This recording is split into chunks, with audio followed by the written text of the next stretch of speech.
গত কয়েকদিন আগে হরিণঘাটার বিজেপির বিধায়ক অসীম সরকার বাবু যে কথা বলেছেন, সেই কথা দ্বারা এলাকায় হিংসা ছড়াতে পারে, দাঙ্গা হতে পারে, মারামারি হতে পারে, খুনোখুনি হতে পারে, এলাকা ধ্বংস হয়ে যেতে পারে।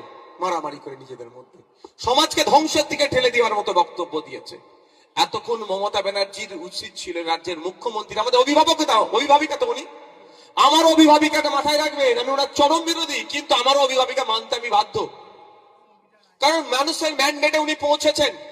উনি আমাদের সবার দায়িত্ব ওনার মাথায় অর্পণ করেছে মানুষ ভোট দিয়ে। তো ওনার উচিত ছিল এতক্ষণ ওনার নামে অভিযোগ দায়ের করে পুলিশ সুমোটো করে ওনাকে তুলে জেলের মধ্যে রাখা। আর একটা দৃষ্টান্ত তৈরি করতে পারলে দ্বিতীয় কেউ কোনো ধর্ম সম্পর্কে বাজে মন্তব্য করতে পারবে না। কিন্তু আমরা দেখলাম তার বিরুদ্ধে কোনো ব্যবস্থা গ্রহণ করেনি। আমি দু একটা দিন অপেক্ষা করছিলাম। রাত